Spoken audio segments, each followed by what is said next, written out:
Hello বন্ধুরা, কি অবস্থা আপনাদের? উপরে দেখতে পাচ্ছেন লগ ইন এবং রেজিস্ট্রেশন দুটি অপশন দেওয়া আছে। এখান থেকে রেজিস্ট্রেশন অপশনে ক্লিক করবেন। এই যে রেজিস্ট্রেশনের জন্য আবার অনেকগুলো অপশন দেওয়া রয়েছে। এখান থেকে ইন ওয়ান ক্লিকের মাধ্যমে আপনি কিন্তু খুব সহজেই রেজিস্ট্রেশন করতে পারবেন। তাহলে এই ইন ওয়ান ক্লিক অপশনের উপর একটা ক্লিক করবেন। এখানে কিন্তু কান্ট্রি বাংলাদেশ রাখবেন, বাংলাদেশি টাকা বিডিটিই থাকবে, নিচে স্পোর্টস এরকমই রাখবেন। তারপর এখানে বন্ধুরা প্রোমো কোড দিতে হবে, যাতে করে আপনার অ্যাকাউন্ট পুরোপুরি ভেরিফাইড হয়। এবং প্রোমো কোডের এই ঘরে কিন্তু লিখতে হবে PAKKE। হ্যাঁ বন্ধুরা, PAKKE এই প্রোমো কোডটি দিলেই আপনি কিন্তু 24 ঘন্টায় ডিপোজিট ও উইথড্র করতে পারবেন বিকাশ, নগদ ও রকেটের মাধ্যমে। প্রতি সপ্তাহেই কিন্তু বোনাস পাবেন, অ্যাকাউন্ট খোলার সাথে সাথেই একেবারে 100% বোনাস। এখানে PAKKE এই প্রোমো কোডটি লিখবেন, কোনোভাবেই ভুল করা যাবে না। ভুল করলে কিন্তু অ্যাকাউন্ট পুরোপুরি ভেরিফাইড হবে না। প্রোমো কোড দেওয়ার পরে নিচের খালি ঘরটিতে টিক দিয়ে এই সবুজ বাটনে ক্লিক করবেন। আপনার সামনে যদি এরকম রোবট ভেরিফিকেশন চায় তবে তো সফলভাবে করে নেবেন। তারপর কিছুক্ষণ অপেক্ষা করলে দেখবেন আপনাকে ইউজার আইডি আর পাসওয়ার্ড দিয়ে দিয়েছে। এই দুটি মানে পাসওয়ার্ড এবং ইউজার আইডি অবশ্যই স্ক্রিনশট নেবেন অথবা অন্য কোথাও লিখে রাখবেন, খুব যত্ন সহকারে সংরক্ষণ করে রাখবেন। তারপরে নেক্সট বাটনে ক্লিক করে লগ ইন অপশনে ক্লিক করে অ্যাকাউন্টে লগ ইন করবেন। এখন এ পর্যায়ে হচ্ছে অ্যাকাউন্ট ভেরিফাইয়ের পালা। এজন্য নিচে মেনু বাটনে ক্লিক করে উপরে ইউজার আইডিতে ক্লিক করলেই এরকম একটি পেজ দেখতে পাবেন। এখান থেকে আপনার জাতীয় পরিচয়পত্র ও মোবাইল নাম্বারটি ভেরিফাই করে নিতে হবে। এই যে দেখতে পাচ্ছেন ফোন নাম্বার লিংকের উপরেই ক্লিক করবেন। তারপর আপনার ফোন নাম্বারটি এখানে বসাবেন, অবশ্য জিরো ছাড়া বসাবেন, কারণ দেখতেই পাচ্ছেন বন্ধুরা জিরো দেওয়া রয়েছে। বন্ধুরা, আপনারা যদি আগে 1xBet অ্যাকাউন্ট একই ফোন নাম্বার দিয়ে খুলে থাকেন তাহলে কিন্তু একই ফোন নাম্বার দিয়ে অ্যাকাউন্ট খুলতে পারবেন না, তাতে নতুন একটা ফোন নাম্বার লাগবে। ফোন নাম্বার বসানোর পর নেক্সট অপশনে ক্লিক করে সেন্ড কোডে ক্লিক করবেন। দেখবেন আপনার ফোন নাম্বারে একটি কোড আসবে, ওই কোডটি এখানে বসিয়ে নিচে কনফার্ম অপশনে ক্লিক করে দিবেন। এই যে দেখতে পাচ্ছেন বন্ধুরা আমাদের ফোন নাম্বারটি অ্যাক্টিভ হয়ে গেছে।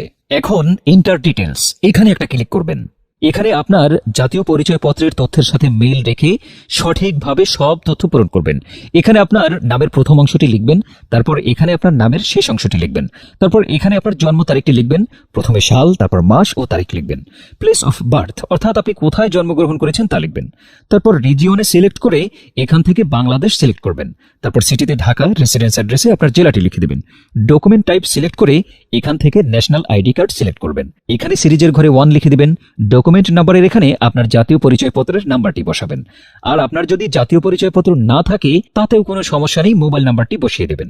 তারপর এখানে ডেট অফ ইস্যুর জায়গায় ভোটার আইডি কার্ডের উল্টো পাশে দেখবেন ডেট অফ ইস্যুর ডেট দেওয়া আছে, ওইটা বসিয়ে দেবেন। তারপর এখানে ইস্যুড বাই এর জায়গায় বাংলাদেশ গভর্নমেন্ট লিখে দেবেন। তারপর সব ঠিক থাকলে নিচের এই কনফার্ম বাটনে ক্লিক করে দেবেন। একটু ওয়েট করুন। এই যে বন্ধুরা দেখতে পাচ্ছেন অ্যাকাউন্ট ভেরিফিকেশন কিন্তু সাকসেসফুল হয়েছে। এখন এখানে ডিপোজিট করবেন কিভাবে তা দেখাচ্ছি।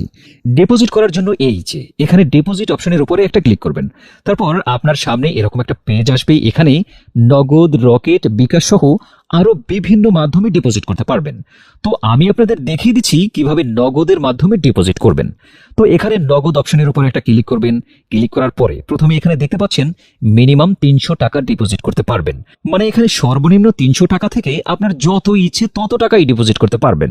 এখানে এই যে দেখতে পাচ্ছেন তারা একটি নগদ এজেন্ট নাম্বার দিয়ে রেখেছে। এই এজেন্ট নাম্বারেই কিন্তু আপনাকে ক্যাশ আউট করতে হবে। তো বন্ধুরা এই নাম্বারটি কপি করে চলে যাব আমরা নগদের ক্যাশ আউট অপশনে।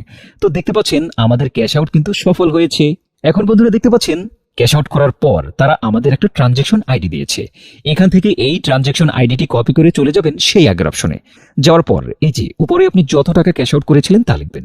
তো আমি যেহেতু 5500 টাকা করেছি তাই 5500 টাকাই লিখলাম। তারপর আমরা যেই ট্রানজ্যাকশন আইডি কপি করে এনেছি সেই ট্রানজ্যাকশন আইডি এখানে বসাবো। এরপরে হচ্ছে ওয়ালেট নাম্বার, মানে আপনি যে নগদ নাম্বার থেকে ক্যাশ আউট করেছিলেন সেই নগদ নাম্বারটি এখানে লিখে দিবেন। এরপরে নিচে কনফার্মে ক্লিক করে দিবেন।